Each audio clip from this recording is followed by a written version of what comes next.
Hey everybody, I'm Rich Groves. I'm a real estate investor here in the St. Louis market. Bought my first investment property in 2005, and I love connecting people. And we're going to be doing that this year, October 17th, 18th, and 19th at the Gateway to Freedom Real Estate Investor Conference hosted right here in St. Louis.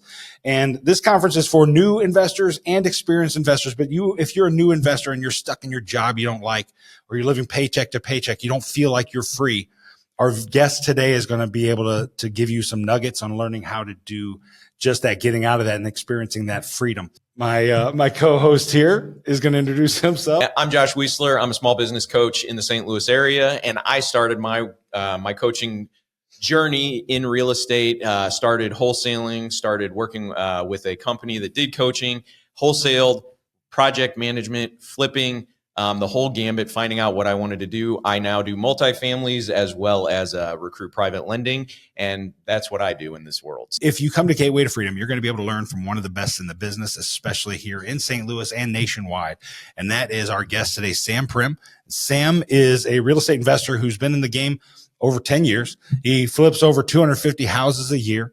He owns over $50 million in real estate assets, and the cool thing about Sam is he's done that without using a penny of his own money, using the Burr method and other things. Sam Primm is our guest today. How you doing, Sam? I'm doing well. Excited to be here and chat with you lovely looking gentlemen. Yeah, fantastic. One of the other things I want to add on to that, Sam is a national speaker. He speaks at conferences all across the country, and we are so pleased that we can have him in St. Louis to speak at ours, where he doesn't have to go travel to do it. So. Yeah, I just got back from Vegas, actually, traveling, speaking at WealthCon. Yeah. That was fun experience, but I like Vegas, but I like St. Louis better. There you go. That's awesome, man. That's awesome. Did I miss anything on your intro? I don't think so. I think you're good. Rentals and flipping, and I do have a coaching program and education brand that I've been pretty heavy on social media for a few years. We actually just crossed 3.1 million followers on social media. Heck so yeah. Do a lot of that social media stuff, but other than that, you pretty much covered it. All right. That's awesome. That's what we need to know. So, hey, real quick, how did you get started in real estate investing? I know you're a young guy. It's not like you're in your 20s, but you're a young guy, relatively speaking, right? Mm-hmm. And what was it that said, hey, I want to do that? It's super cliche, but it was honestly, I read the book Rich Dad, Poor Dad, and it kind of opened my mind to the more possibilities. Because my dad was an engineer. He worked for Boeing, McDonnell Douglas, then Boeing for 40 years. My mom was a teacher, didn't grow up like in an entrepreneurial household. I was planning to just work till I was 65 for somebody else. And then this crazy guy named Lucas Walls gave me Rich Dad, Poor Dad, and I read it on my honeymoon. And then I was like, wait, there's maybe other ways to actually create more freedom than just going to a job and getting promotions. I literally didn't really think of it until, 2012. Was there any type of, maybe even when you get started, I mean, I know you're a confident guy, but were there any like fears maybe when you got started? Like, hey, you know what? I got a little fear on this or that. Was there anything that kind of... Oh, for sure. Oh, yeah. I had a lot of fear when I got started. So I remember it was probably 2014, halfway through that. So Luke's and I were investing for about 6 months. And I remember we had a couple rental properties, and then we bought a package of 3 houses. 1 was a good deal and 2 were pretty rough. And we're like, it's okay. Let's just go with this 1 deal.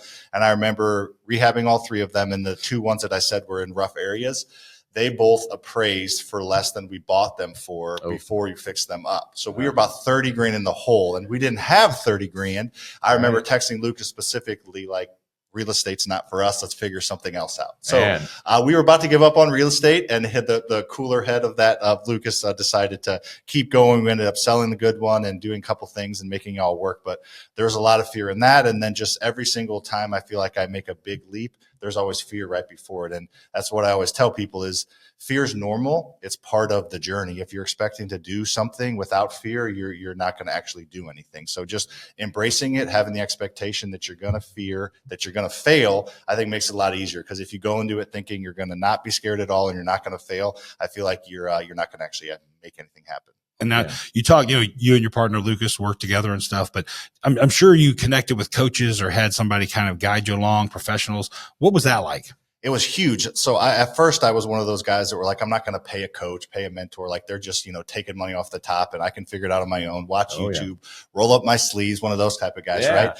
Then we ran across this gentleman named Brian Schroeder, who you guys are both aware of. He kind of took Luke's and I under his wing as far as, how to run a business or grow culture. So that actually was the reason I ended up quitting my job, because me and Luke's partner with Brian. So I was too scared to quit my job, even after having probably 35 or 40 rentals and probably doing 30 flips. I didn't want to lose that security of that W-2 of having all of those things coming in. But partnering with Brian was the thing that kind of pushed me over the edge, and realizing that having a mentor and having a coach and learning from somebody else is the path to do it. I spend over $100,000 a year on coaches and mentorships and masterminds and things like that to learn from people that are where I want to be. And Sam, like just knowing a little bit about your journey and hearing it again today, it's very familiar for a lot of our speakers. There's fear, there's resistance, there's an obstacle, and then like learning how to move through that, and like having people in your corner that help you when you're in those arenas and you can reach out to for support, which is one of the big reasons we've set on having this conference in St. Louis. And so for you with that, what would you say to the new investors or just people that are going to come out of the conference? What mistakes did you make that you want them to avoid? Yeah, there's a lot. So I think there's two things that will help you avoid a lot of mistakes. Then we get into the mistakes. And I'm not somebody that likes to talk in absolutes. People that say you have to do this bug the crap out of me. It's one of my few pet peeves.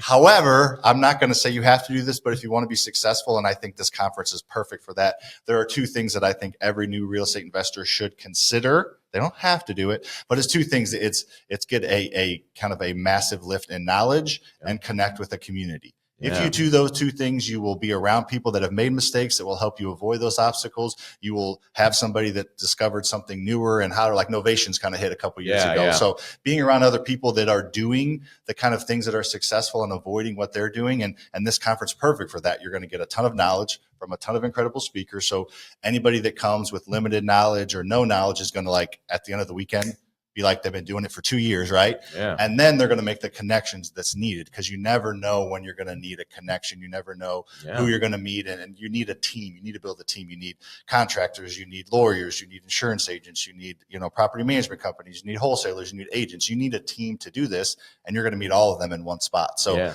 those two things. And then as far as avoiding mistakes, I think I'm going to kind of piggyback off your fear question. If you avoid failure, you avoid success. And there's no more simple way I can explain it. If you avoid failure, you avoid success. So you have to have the expectation that you're going to fail. You have to understand that you're going to fail, but you also have to understand that if you get up, it's not really failure. That's what's called learning. Yeah. When I got all the math problems wrong in school, that wasn't failing. I was learning how to get them right. Right. So it's one of those things where just having the expectation that you're going to fail, and the people that are where you want to be get up every time they fail, and the people that are where you were didn't get up. That's all it is. It's very, very simple and powerful, but it's usually too simple for people to actually internalize it. I think they want it to be more complicated, so they don't accept that failure's fine. Yeah. And for me in my journey, understanding that, Sam, you are no different. Like, I've seen your journey pretty close. Yeah. Uh-huh. Like I was in your building, we officed in your building, and just seeing the journey, like, without a doubt, anyone can do it, and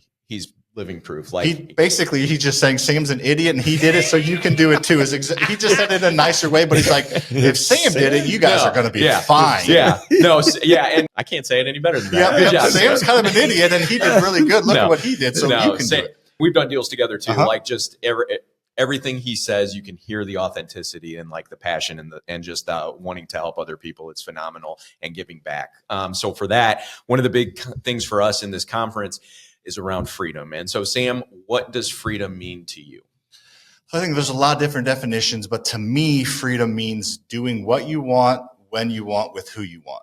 So, just being able to decide that you want to do something and not have your bank account be the deciding factor. It's kind of living that both and life, and not that either or. Like, I can either get another car or get a nicer car because my car is 8 years old, or I can redo my kitchen that's 30 years old. Like, you don't have to, I can go on this golf trip with my buddies, or I can do that. Like, it's doing that both and not like it's not even really about the money. I didn't say money, right? It's just doing what you want, when you want, with who you want. Yeah. And the society we live in, money is the measuring stick, the deciding factor. So of course money has to be a part of it, but it's just being able to be you when you want to be you and not have to, do things you don't want to do. And also the fun caveat, and I'm not like to this point all the time, but not having to look at price tags is part of it as well. Oh yeah. Sam, I know you mentioned your coaching program and stuff. How can people, like, if they see this video and they like what they see and they want to connect to you and maybe see what your coaching program's about, or just check you out on socials, how would they do that? Yeah, just look up Sam Faster Freedom. So Sam Primm, as you mentioned, then Faster Freedom is my education brand. So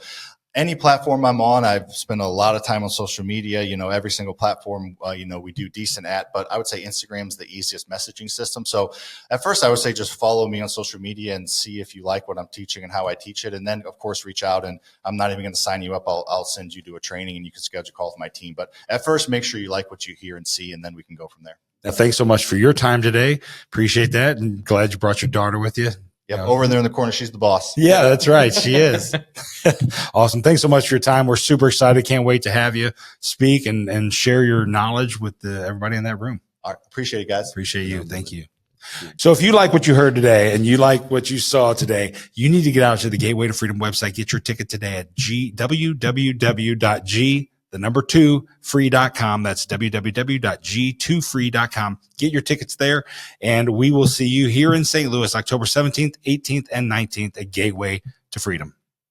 And then if you can't wait to start networking with people of Sam's caliber and other people we've had on these shows, go to the G2 Free website, free.com, and there will be a link where you can get a list of your local RIA meetups in St. Louis. There's 15 plus at our last count, and you can go and you can network and you can start getting into the environments and the ecosystems with these people that are doing the things you want to do at the level you want to do them. And then if you'd like to talk to us or ask questions, our socials and our links will be in the footnotes. And be sure to get your Gateway to Freedom ticket. It's your RIA on steroids.